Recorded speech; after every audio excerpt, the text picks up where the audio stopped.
हाय दोस्तों, कैसे हैं आप सब। उम्मीद करता हूँ बहुत अच्छे होंगे।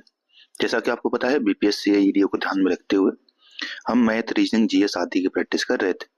इसी को ध्यान में रखते हुए मैथ के अभी तक जितने भी पीवाईक्यू हुए हैं, बीपीएससी ने जितने भी क्वेश्चंस मैथ के पूछे हैं अपने डिफरेंट एग्जाम्स में, उनको हम यहाँ पे डिस्कस कर रहे थे।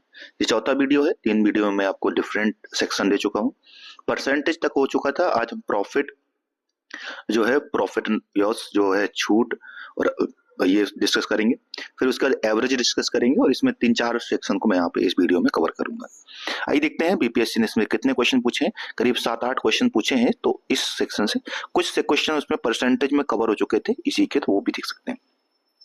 अगर आप यहाँ तक आ चुके हैं तो शेयर कर दीजिए और सब्सक्राइब भी कर दीजिएगा और घंटी जो बटन है दबा दीजिए, क्योंकि अभी तक जो भी वीडियो आपके पास आएगा उसका नोटिफिकेशन आपके पास पहुंच जाएगा। ठीक है दोस्तों, तो आइए शुरू करते हैं। कह रहा है कि नींबू बाय मतलब नींबू खरीदते हैं, कोई व्यक्ति है, 1 रुपए में 2 नींबू खरीदते हैं, दर से खरीदा, और उन्हें 3 रुपए में 5 नींबू की दर से बेच दिया। ठीक है, तो 1 रुपए में कितने नींबू खरीदे हैं? 2 नींबू। तो एक नींबू की कीमत अगर हम यहाँ पता करना चाहें कि एक नींबू की कीमत कितनी है, 1 का कॉस्ट पता कर सकते हैं। ठीक है, तो एक नींबू कितना का हुआ? 0.5 रुपए का, यही होगा ना। तो ऐसे कर दीजिए 1/2, या कह सकते हैं 0.5। इतने रुपए का नींबू है। और उसने क्या किया, उन्हें 3 रुपए में 5 नींबू बेच दिए। तो 3 रुपए में 5, तो अर्थात एक नींबू कितने में बेचा? 3.5, यानी कि काट देंगे 0.6 में।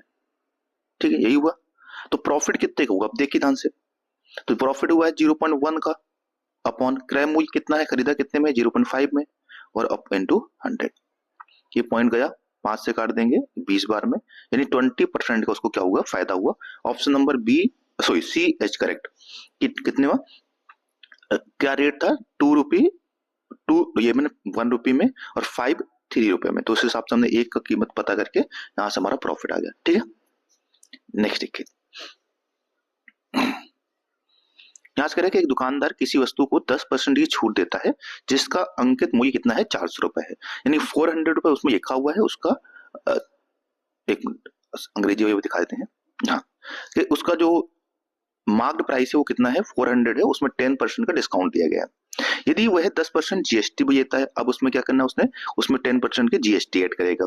तो कह रहा है कि उसका अंतिम जो विक्रय मूल्य होगा, ठीक है, उसका बताना है कि वह वस्तु कितने में बिकी।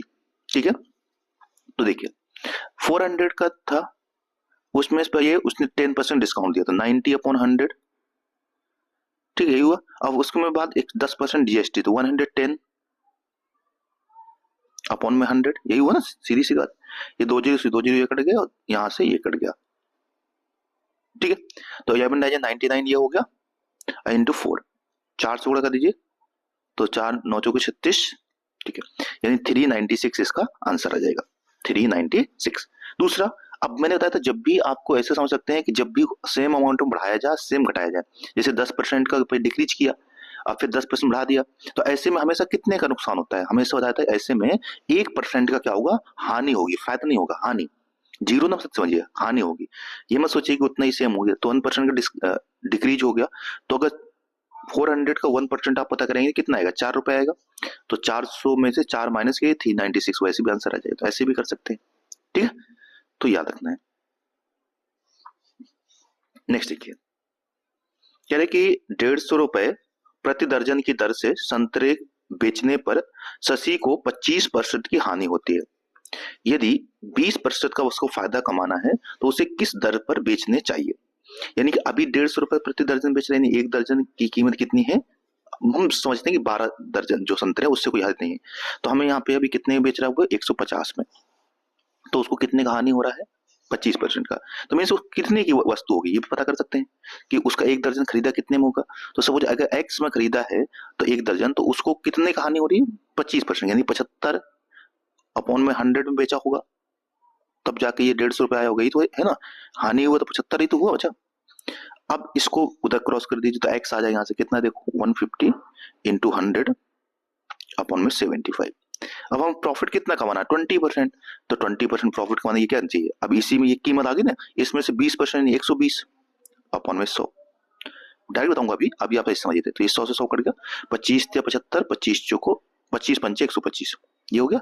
और 3 से काट देंगे 50 बार में 150 को, तो 55 25 कितना आ गया 250, 250 रुपीज, ऑप्शन नंबर डी। इस तरीके से हम पता कर सकते हैं कि 250 रुपए प्रति दर्जन उसको बेचना पड़ेगा। अब इसका दूसरा तरीका क्या हो सकता है, तो देखिए सीधा होता है, जब भी आपसे कहे कि इतना उसको हानि हो रहा है, इतना प्रॉफिट कमाना है, तो सीधा है कि जितनी कीमत है, ठीक है, जैसे यहाँ पे कितना है 150 रुपए, तो हानि कितना हो रहा है 25% का, तो बचा कितना 75, तो 75 नीचे, और प्रॉफिट कितना कमाना है, अच्छा सॉरी 120 था, वहां पे 125 कर आंसर ये नहीं आएगा सॉरी दोस्तों, आंसर यहाँ पे दूसरा आएगा।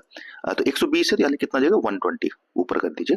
हाँ, तो 25 दिया, 75 दूनी 150 दो बार, और 12 दूनी 24, 240 रुपीज आएगा, 250 नहीं सॉरी 200 चाहिए, 240, ऑप्शन नंबर सी।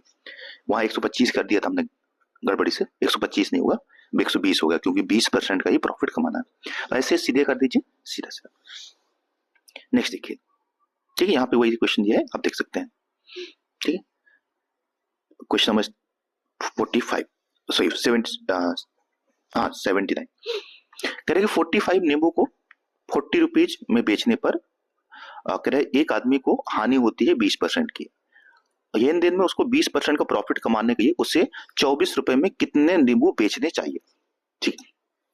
24 में कितने बेचने चाहिए, अब ये क्वेश्चन आपको करना है। अभी सेम क्वेश्चन जो मैंने पीछे बताया था कि आप ये एक नींबू की कीमत निकालिए, और उसमें से वही अभी जो जैसे बताया था वो प्रॉफिट, भाई ये घाटा हो रहा था, अब उसको क्या कमाना है, प्रॉफिट कमाना है, तो एक नींबू कितने बेचना चाहिए, और फिर आप उस हिसाब से निकालिए 24 में वो कितने बेचेगा, ठीक है। तो एक मतलब 1 रुपए में वो कितने नींबू बेचने चाहिए वो पता कर हो जाएगा, तो भाई 24 रुपए में कितने नींबू बेचे वो उस हिसाब से आपका आंसर आ जाएगा। तो वहां पे आप करके बताइए कमेंट में इसका आंसर क्या आएगा, ठीक है। सेम तरीके से जो अभी पीछे बताया, तो ये एक नींबू मतलब 1 रुपए में कितने नींबू आप यहाँ निकालेंगे 40/45, और उसको करके कैसे देखो 1 रुपए में कितने नींबू यहाँ से निकालना है, तो 40/45 ऐसे कर दीजिए। और फिर देखो इसमें ये कितना घाटे हो रहा था 20% का, तो बचा के 80 नीचे और 120 ऊपर। अब इसको काट दीजिएगा तो ये आ जाएगा कि एक मतलब 1 रुपए के मतलब कितने नींबू आ जाएंगे, नींबू की संख्या आ जाएगी, और उसके बाद आपको क्या करना 24 से गुणा करना, तो आंसर आ जाएगा, ठीक है। आई होप समझ गए। या आप इसको एक काम कर सकते हैं, डायरेक्ट भी कर सकते हैं, देखिए कैसे, वो सब छोड़ दीजिए। हम मानते हैं कि 60 रुपए, अभी ये निकालते हैं 45 नींबू कितना रुपए का, देखो 40 रुपीज का, तो भाई 40 रुपीज में हमें इसको हानि हो रही कितने परसेंट की 20% की, तो मीन्स 80 डिवाइड कर देंगे। प्रॉफिट कितना कमाना है मतलब 120 रुपए का, तो 120 ऊपर आएगा 20% का, तो 42 या 82 से काट देंगे 60, मीन्स ये कितना हो गया 45 नींबू कितने के बेचने हैं 60 रुपए के बेचना है, यही तो है ना कि 60 रुपए कितने बेचने हैं 45 रुपए नींबू। ये कह सकते हैं कि हम 45 1 रुपए में कितने नींबू बेचेंगे 45/60, तो हमें बेचना कितना है 24 रुपीज का, तो 24 से मल्टीप्लाई कर देंगे, तो 12 पंचे 60 और 12 दूनी 24 और 5 9 45 9 टू 18, यानी कि 18 नींबू उसको 24 रुपीज में बेचने पड़ेंगे, ऐसे में यानी 60 रुपए के 45 तो 18, 24 रुपए के 18, इस तरीके से। तो ठीक है मैंने कर दिया, छोड़िए, इस तरीके कर देंगे, ठीक है। नेक्स्ट देखिए, चलिए यदि एक वस्तु के क्रय तथा विक्रय मूल्य का जो अनुपात है वो कितना है, यानी कि कॉस्ट प्राइस और सेलिंग प्राइस दोनों का प्रॉफिट कितना है 11 10/11 दे रखा है, तो प्रॉफिट कितने हुए, देखो ये है क्रय यानी कि इतने में खरीदा इतने में बेचा, 11 10 का बेचे 11 में खरीद बेचा, 10 का खरीद करके 11 में हमने बेचा है, तो कितने का फायदा हुआ 1 रुपए का फायदा हुआ, कितने में से 10 में से इंटू 100, 10% आगे सीधे कितना आ गया 10%, ठीक है। तो 10% दिए नहीं ऑप्शन में, तो ये ई हो जाएगा यहाँ पे 10% का, ठीक है। 10 रुपए की चीज खरीद करके 11 में बेचते हैं तो 1 रुपए का प्रॉफिट होगा, तो 1/10 इंटू 100 इन 10%, तो ऑप्शन में नहीं है तो ई हो जाएगा, ठीक है। नेक्स्ट देखिए, करे एक व्यक्ति एक वस्तु को एक निश्चित दाम पर बेचकर 20% का प्रॉफिट कमाता है, यदि वह उसे दुगने दाम पर बेचता तो उसका प्रॉफिट कितना हो जाता। अब सोचिए कि मान लीजिए वस्तु कितने की थी 100 रुपए की थी और वह उसको 120 में बेचता है, ठीक है। अगर ये वस्तु को 120 में बेचने के बजाय 240 बेचता है, दुगने में बेचता, तो उसको कितने का फायदा होता है, देखिए कितने का फायदा हुआ, तो ये हुआ 140 रुपीज का फायदा, कितने का 140, तो इसका प्रॉफिट परसेंट कितना हो गया 140 हो गया, option number A. That's correct answer. कह रहे एक आदमी एक साइकिल को 450 रुपए में बेचने पर 20% की हानि सहन करता है। यदि वह 20% का प्रॉफिट कमाना चाहता है, देखो सेम क्वेश्चन आ गया ना, अभी कितने की हानि कर रहा है 20% की, प्रॉफिट कितना कमाना चाहता है 20%, तो वही होगा कितना 450 इंटू प्रॉफिट कमाना चाहता है 20%, 120, और हानि कितने हो रही थी 20 की यानी 80, तो बस काट दीजिए, ठीक है। 8 एक 8 8 45 15 120, तो गुणा कर दीजिए, जितना भी आएगा 15 75, 5 के 7 15 चौको 60 60 67, तो 675 रुपए, ऑप्शन नंबर डी जो है दैट्स करेक्ट आंसर। तो ये हो गए इस तरीके से हमारे क्वेश्चंस। सेम तरीके से सारे क्वेश्चन जो बीपीएससी ने डिफरेंट एग्जाम्स में, टीचर के री एग्जाम के, बीपीएससी 68 उन सब में पूछा है, ठीक है।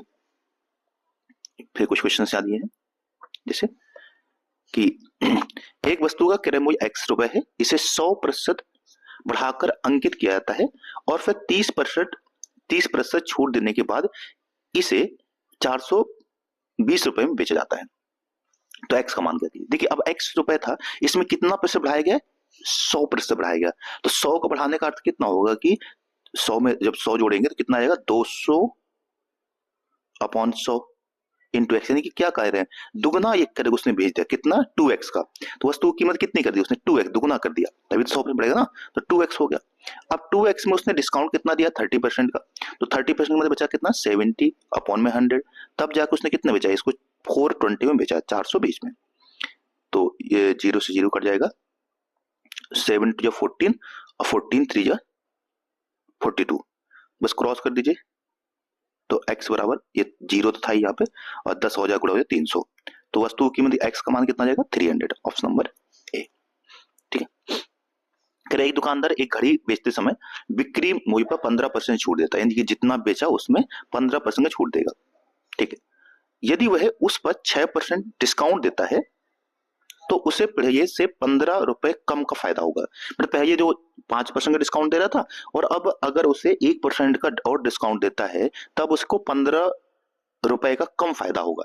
तो पूछा है कि घड़ी की कीमत जो है वो कितने रुपए है, अंकित कितना है, तो सब हो जाएगा अगर x रुपए अंकित होगा तो इसने डिस्काउंट कितना बढ़ा दिया 1% डिस्काउंट बढ़ा दिया 5 से 6, तो 1% जो डिस्काउंट बढ़ा है 1/100, इसी वजह से उसको कितने का नुकसान हो रहा है 15 रुपए का नुकसान हो रहा है, 15 क्रॉस कर देंगे तो x बराबर कितना आ गया 1500, तो कीमत कितनी है ऑप्शन नंबर बी 1500 कीमत होगी, समझिए।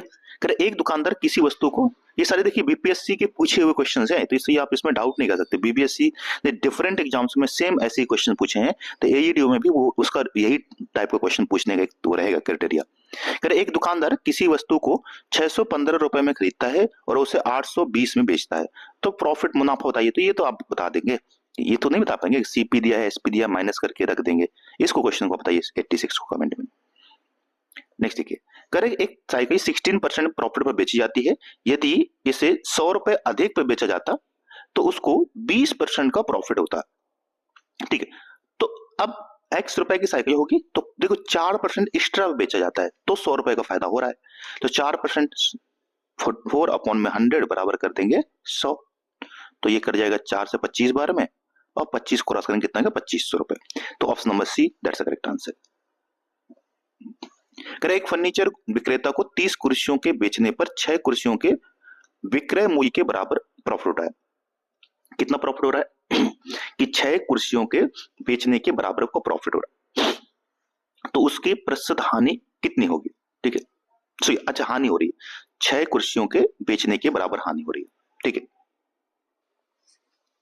तो मान लेते हैं कि कुर्सी 1 रुपए की बेची होगी, तो 30 कुर्सियां कितने बेची होंगी 30 रुपए, मैंने एसपी कितना आ गया 30 रुपए आ गया, और हमें हानि कितनी हुई है, तो ये हानि हुई है 6 कुर्सी के बराबर, विक्रय हुई है तो 6 रुपए की, तो एक्चुअली में हमारा सीपी कितने में होगा, कितने में खरीदा होगा, तो 36 रुपए की कीमत की कुर्सियां होंगी जो 30 में बेचने पर 6 रुपए का नुकसान हुआ है, तो हमने कहना है परसेंटेज, तो 6/36 इंटू 100, 6 बार में कट जाएगा, इसको और काट देते हैं तो 50/3, तो ये कितना आएगा 16 होल नंबर 1/3, नहीं सॉरी 2/3, 16 होल नंबर 2/3, इसको तोड़ देंगे ना 50/3 को, तो 16, ऑप्शन नंबर सी जो है दैट्स द करेक्ट आंसर।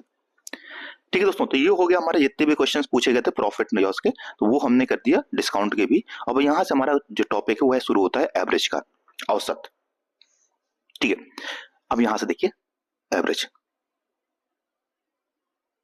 करिए यदि 8 अवलोकनों का जो मतलब 8 ऑब्जर्वेशन जो है उनका जो एवरेज है वो कितना है 16 है, और 4 का जो एवरेज है वो कितना है 64 है। तो 8 प्लस 4 इन 12 अगर दोनों को जोड़ दिया जाए तो कह रहा है कि उन दोनों का जो ऑब्जर्वेशन होगा वो कितना होगा।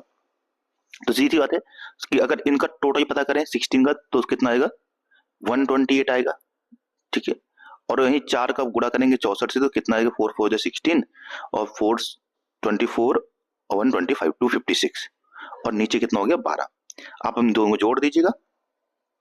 ठीक है, तो कितना हो जाएगा देखिए, ये हो जाएगा हमारा 8 6 14 है और 5 2 7 1 8 384 अपॉन में। तो ये पूछा है कि 12 पूरे का अगर हम पूछते हैं औसत पूछते हैं तो कितना आएगा, तो 384 को डिवाइड कर देंगे 12 से तो ये हमारा आ जाएगा 12 ते 36 और 12 दूनी 24, तो 32 option number B C sorry.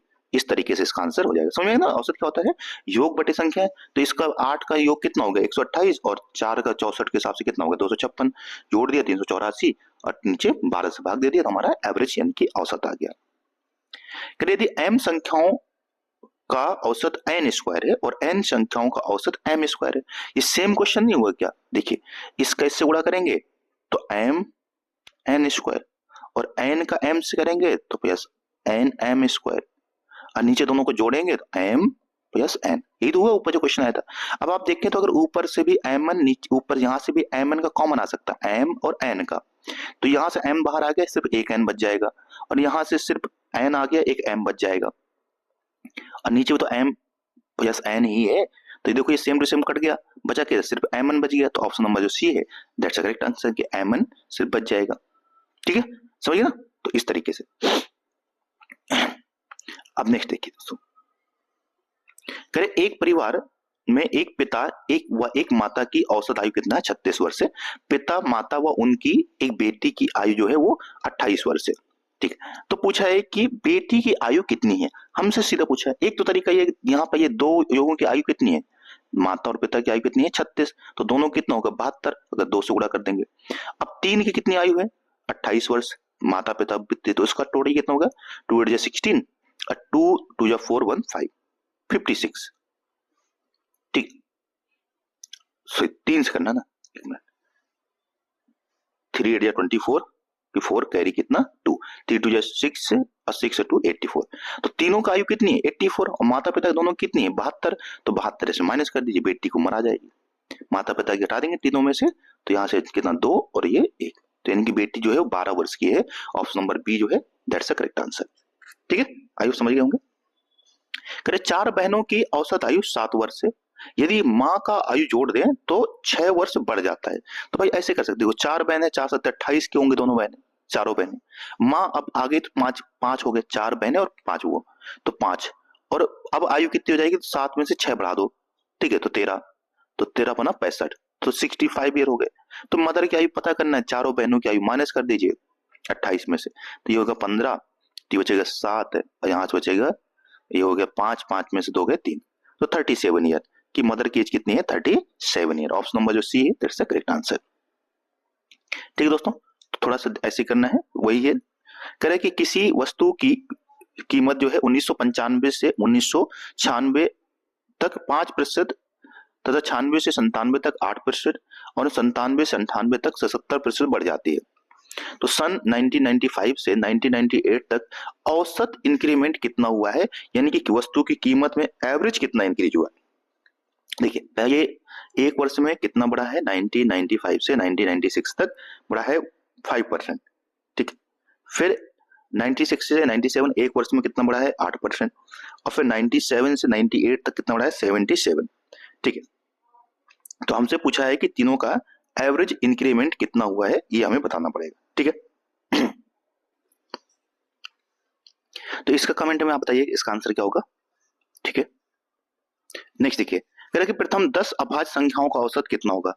अब ये भी बताइए 10 अभाज्य संख्या क्या होती हैं। तो क्या होगा, एक तो 2 से शुरू होगा, 3 होगा, 5 होगा, 7 होगा, 11 होगा, 13 होगा, है ना, फिर 17 और 19, कितने हो गए, 1 2 3 4 5 6 7 8, और इसके बाद कितना होगा, 23, ठीक है, और फिर 24 तो नहीं, 25 नहीं होगा, और 26 नहीं होगा, ठीक है, 27 भी नहीं होगा, 28 भी नहीं होगा, 29 होगा। इन सबको जोड़ करके आप बताइए कि इनका एवरेज कितना होगा, 10 से भाग दे करके 94 93 ये दोनों का आंसर आपको कमेंट में बताना है, ठीक है।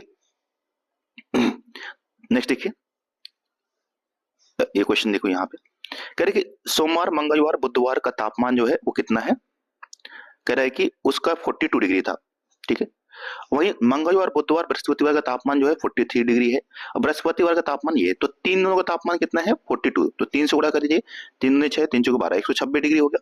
बाद में अंतिम 3 दिनों का तापमान कितना है 43, तो इसको 3 त्रिका 9 3 चौके 12 129। तो अगर देखो इन दोनों को माइनस कर देंगे तो सोमवार से, नहीं सॉरी सोमवार नहीं कटेगा, मंगल से कट गया, बुध से बुध कट गया, बचा कितना सोमवार, बृहस्पतिवार माइनस सोमवार, ठीक है, क्योंकि इसको इसमें माइनस कर रहे हैं, तो दूसरे में से फर्स्ट को माइनस करेंगे, क्या बनेगा, बृहस्पतिवार माइनस सोमवार, ठीक है, बराबर कितना हो जाएगा, देखो ये हो जाएगा 3, ठीक है। अब हमें पता क्या करना है, सोमवार का तापमान, बृहस्पतिवार का कितना दिया है 44, तो 44 माइनस सोमवार बराबर 3, तो 3 आके इधर जुड़ जाएगा, कितना होगा 47, तो आंसर आ जाएगा इसका 47 डिग्री। गड़बड़ हो गया, एक बार फिर से देखते हैं, हमने इसमें से इसको माइनस किया है, तो बृहस्पतिवार माइनस सोमवार, बृहस्पतिवार का तापमान दे रखा 44 डिग्री, ठीक है, बृहस्पतिवार का तापमान कितना है 44 डिग्री, तो सोमवार का तापमान पूछा है, अच्छा ये सॉरी माइनस होगा जाकर के इधर 3 इधर माइनस होगा तो 41 आएगा, सॉरी यहाँ पे गड़बड़, ठीक है 41 ईयर 41 डिग्री, तो आंसर आ जाएगा इसका ऑप्शन नंबर 41 डिग्री, ठीक है। कह 10 अध्यापकों की औसत आय कितनी है, इतने रुपए है, और जिसमें 2 अध्यापकों में से प्रत्येक की आय इतनी इतनी, 2 अध्यापकों की कितनी है इतनी, तो शेष की अध्यापकों का आय, मतलब शेष अध्यापकों की जो आय है वो कितनी होगी, ठीक है, तो 10 की ये दे रखी है, तो टोटल कितना होगा, गुणा करते तो ये 25 ये हो गया, राइट। अब इसमें से अगर हम 2 की माइनस कर दें, 2 की कितनी 20 यानी कि 40 20 40,000, तो अगर आप 40,000 माइनस करेंगे, ठीक है, तो कितना बचेगा देखो, ठीक है 21, अब 21 को आप बचे कितने 8, ठीक है, तो उसको डिवाइड कर दीजिए 2 या 10,000 को, ठीक है, डिवाइड कर देंगे किससे 8 से, तो जाएगा 26,000, 8 से इसको डिवाइड कर देंगे तो 26,250, ऑप्शन नंबर जो बी है दैट्स द करेक्ट आंसर, ठीक है।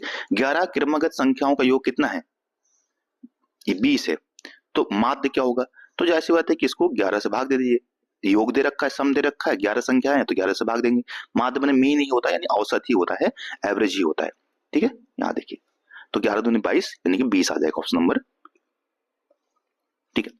करेंगे समतल में, यानी कि 200 किलोमीटर की दूरी पर एक पर्वतीय स्थान के बीच एक कार चालक 40 किलोमीटर प्रति घंटे और की चाल से गाड़ी तक जाता है, वापस यात्रा के दौरान उसी दूरी को वह 20 किलोमीटर प्रति घंटे की औसत चाल से तय करता है, पूरी 400 किलोमीटर दूरी तय करता है, तो एवरेज क्या हो देखो पूरी यात्रा में, तो देखो जाने का और आने का जब भी ऐसे एवरेज स्पीड पूछे तो इसका होता है 2s1 इंटू s2 अपॉन में s1 प्लस s2, यानी कि S1 जाने के S2 आने का, तो 2 इंटू गया किससे 40 की स्पीड से, आया कितने से 20 की स्पीड से, नीचे दोनों को जोड़ दीजिए कितना होगा 60, तो 20 या 60 ये हो गया, तो 40 चाहिए दूनी 80, 80 को 3 से भाग दे देंगे, ठीक है, तो 3 दूनी 6 बचेगा कितना 2, 20 होगा, 3 6 18 और फिर 6 7, तो 26.67 ऑप्शन नंबर जो डी है दैट्स द करेक्ट आंसर, ठीक है। तो ये सूत्र याद रखिएगा जब भी 2 बार स्पीड दे रखा और उसको एवरेज पूछे तो, ठीक है। नेक्स्ट देखिए, करें कि 6 के क्रमागत पूर्णांक 6 सकारात्मक गुणांकों का औसत क्या होगा, the average of the first 6 positive multiple of 6, कि 6 के 6 मल्टीपल, 6 के 6 गुणज, तो 6 का कॉमन ये पाइए, तो और 6 के गुणज क्या होंगे 1 + 2 + 3 4, 5 और 6, यही तो होगा ना, और अपॉन 6 से भाग भी देना है। तो सिंपल सा है कि इसको जोड़ना से अच्छा है जब भी ऐसे क्रमागत संख्या दे रखी हो तो इनका जो औसत होता है वो n+1 होता है, तो 6 और 1 7। ठीक, तो एक मिनट, ठीक है, तो ये या तो आप ऐसे कर सकते हैं 6 के गुणा, तो 6 के 6 काट दीजिए, अब इन सबको जोड़ दीजिए। ठीक है, तो 6 आप जानते हैं कि n+1 अपॉन में 2 होता है। ठीक है, क्रमागत संख्याओं का, तो 6, एक 7 और अपॉन में 2, तो 3 बार कट जाएगा, 7 से 21, तो आंसर 21 आ जाएगा। आप सीधे जोड़ भी सकते हैं, या तो क्रमागत संख्याओं का योग भी कर सकते हैं। ठीक है, तो कितना आ जाएगा 21। नेक्स्ट देखिए, कह रहे 132, 132, 146, 218, 232, ये सबका औसत क्या होगा? तो कुछ नहीं करना, सबको जोड़ करके जितनी संख्याएं भाग दे दीजिएगा, आंसर आ जाएगा। इसको करना है आपको 100 को क्वेश्चन। पी और क्यू के कह रहे कि पी और क्यू की मासिक आय 5,050 रुपए है, क्यू और आर की मासिक आय जो है वो 6,250 रुपए है, और पी और आर की औसत मासिक आय जो है वो 5,200 रुपए है। तो पी की क्या होगी? तो देखो ध्यान से, इसमें ये दो को गुणा कीजिए तो पी प्लस क्यू आ जाएगा, यहां से जितना भी हो जाएगा। ठीक है, 0 1 0 1 0 ऐसे कर दी। ठीक है, गुणा कर दिएगा। उसी प्रकार से फिर क्यू प्लस आर का आ जाएगा, कैसे? इसमें दो को गुणा कर देंगे, ये आ जाएगा, और फिर पी प्लस आर का जब इसमें करेंगे तो ये भी आ जाएगा 200 गुणा करने पे। अब आप इनको क्या करना है, देखो माइनस कर दिए, जब आप इसको इसमें घटाएंगे तो बचेगा P माइनस आर। अब P माइनस आर आ गया, इसको इसको जोड़ दीजिएगा उसमें, तो यहां से आर कट जाएगा, 2P आ जाएगा। तो इन दोनों को माइनस करके और इसको ऐड करके जो भी आएगा उसको 2 से डिवाइड करेंगे तो आंसर आ जाएगा। तो ये आपको इस तरीके से करना है। ठीक है, तो ये भी आपको बताना है कमेंट में, थोड़ा आपको प्रैक्टिस करनी पड़ेगी। देखिए ये आप हिंट समझ में आ गया कैसे करना है। बाकी 50 संख्याएं दी गई हैं, प्रत्येक संख्या को 53 से घटाया गया है, और इस तरह प्राप्त संख्याओं का जो माध्य है वो 3.5 है। तो दी गई संख्याओं का माध्य क्या था? तो जब भी घटाया गया तो उतना जोड़ दीजिए, खत्म बात। तो 53 में 3.5 जोड़ देंगे तो कितना आएगा? 56.5। यही हमारा माध्य होगा दी गई संख्याओं का। तो ऑप्शन नंबर ए जो है दैट्स द करेक्ट आंसर। ठीक है दोस्तों, आई होप समझ गए होंगे। अंग्रेजी में भी देख लीजिए, ये क्वेश्चन है। ठीक है, ठीक है, तो वो आई होप कि ये समझ गए होंगे। ये एवरेज मैंने खत्म कर दिया, यहाँ पर जो भी क्वेश्चन थे ये भी एक क्वेश्चन दे रखा है, तो वही स्पीड वाला क्वेश्चन है जो अभी करवाया था, आप सेम टू सेम इसको कर सकते हैं। जब एवरेज स्पीड आ जाएगा तो टाइम पता कर सकते हैं। ठीक है, तो करके बताइएगा कमेंट में। बाकी नेक्स्ट वीडियो में पार्टनरशिप और बाकी टॉपिक जो है वो कवर करेंगे। इसी प्रकार छोटे छोटे वीडियो के माध्यम से आप ये सारी चीज सीखते जाएंगे। जय हिंद, धन्यवाद, पढ़ते रहिए, बी मोटिवेटेड।